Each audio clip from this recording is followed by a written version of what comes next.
Hello all, எல்லோரும் எப்படி இருக்கீங்க?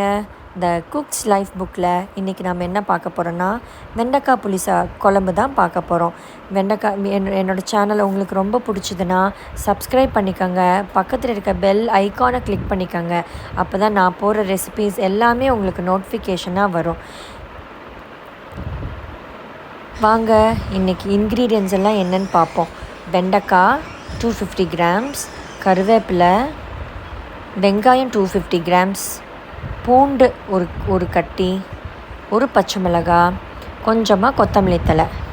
இப்போது சட்டியில் எண்ணெய் ஊற்றிக்கங்க. எண்ணெய் நல்லா காயட்டும். காஞ்சதுக்கப்புறம் அரை ஸ்பூன் கடுகு போடுங்க.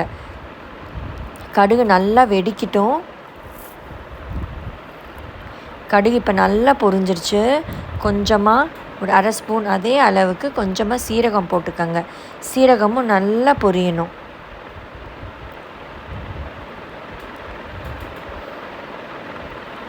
சீரகம் போட்டதுக்கப்புறம் ஒரு பிஞ்ச் வெந்தயம், கொஞ்சமாக பெருங்காயத்தூள் போட்டுக்கோங்க. நல்லா பொரிஞ்சதுக்கப்புறம் அதில் நம்ம எடுத்து வச்சிருந்தோம் இல்லையா, வெங்காயம், பூண்டு, பச்சை மிளகாய் எல்லாத்தையும் போட்டு நல்லா வதக்கிக்கங்க. நல்லா சாட்டே பண்ணதுக்கப்புறம் வெண்டைக்காயும் உள்ளே போட்டுருங்க. வெண்டைக்காய் உள்ளே போட்டு நல்லா சாட்டே பண்ணுங்கள். அந்த வெண்டைக்காயில் இருக்கிற அந்த சாகினஸ் இருக்கும். வெண்டைக்காக்குன்னே ஒரு வலுவழுப்பு தன்மை இருக்கும். அந்த வலுவழுப்பு தன்மை போனால் தான் புளிக்குழம்புக்கு ரொம்ப நல்லாயிருக்கும். நீங்கள் சாட்டே பண்ணாமல் அப்படியே வெண்டைக்காவை உள்ளக்குள்ளே போட்டு நீங்கள் அப்படியே குழம்பு வச்சிங்கன்னா நல்லா ரொம்ப சாகி ஆகிடும் குழம்பு. ஸோ அதனால் அப்படி பண்ணாதீங்க. நல்லா வெண்டைக்காவை நல்லா ஃப்ரை பண்ணிவிடுங்க. இப்போ வெண்டைக்காய் நல்லா ஃப்ரை ஆகிடுச்சு. அது கூட கொஞ்சமாக மஞ்சள் பொடி போட்டுக்கோங்க. மிளகாத்தூள் தேவையான அளவு,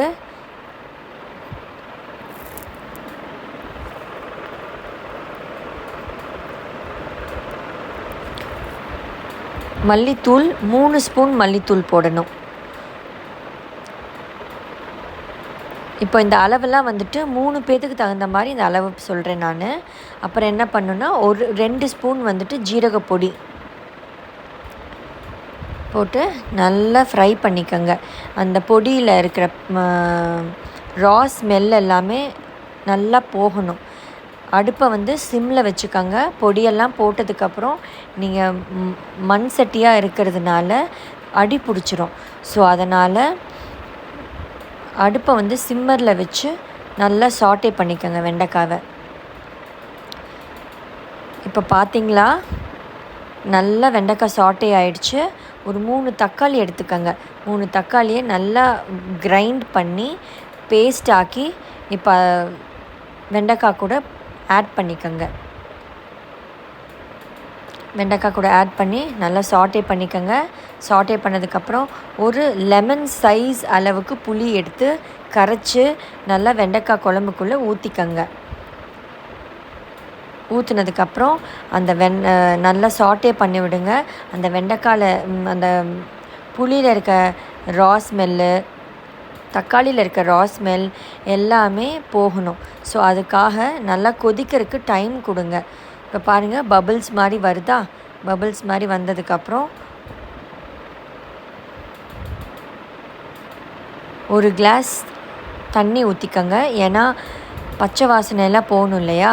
ஸோ அதனால் ஒரு கிளாஸ் தண்ணி ஊற்றி நல்லா ஸ்டிர் பண்ணிக்கோங்க. ஸ்டிர் பண்ணிவிட்டு கொஞ்ச நேரம் விட்டுடுங்க. அது நல்லா கொதித்து அந்த புளியில் இருக்க மசாலாவில் இருக்க பச்சை வாசம் எல்லாமே போகணும். இப்போ பாருங்கள், குழம்பு நல்லா கொதிச்சிருச்சு. நல்லா கொதித்து வரணும். இப்போ இது ரைஸுக்கும் நல்லாயிருக்கும். இட்லி, தோசை எல்லாத்துக்குமே நீங்கள் வச்சு சாப்பிட்லாம். லஞ்சுக்குனா ரைஸுக்கு நல்லாயிருக்கும்.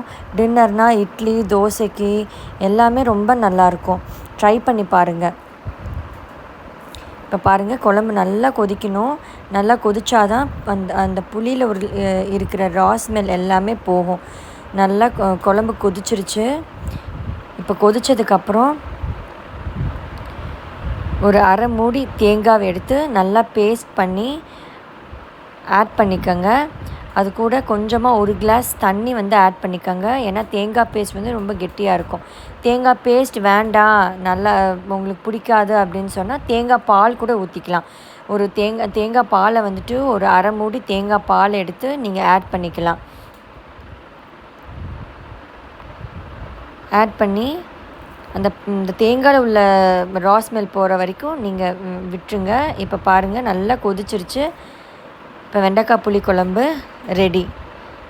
இப்போ நான் இன்றைக்கி ரைஸ் கூட தான் சர்வ் பண்ணியிருக்கேன். ரைஸ் கூட ஃபிஷ் ஃப்ரை, முட்டை, மாம்பழம் எல்லா சைட் டிஷ்ஷஸுமே நல்லா வந்து செட் ஆகும். பிடிச்சிருந்தா லைக் பண்ணுங்கள், ஷேர் பண்ணுங்கள், சப்ஸ்கிரைப் பண்ணுங்கள். த குக்ஸ் லைஃப் புக்கை சப்ஸ்கிரைப் பண்ணி வச்சுக்கோங்க. பெல் ஐக்கானே கிளிக் பண்ணிக்கோங்க. Stay healthy and safe. By.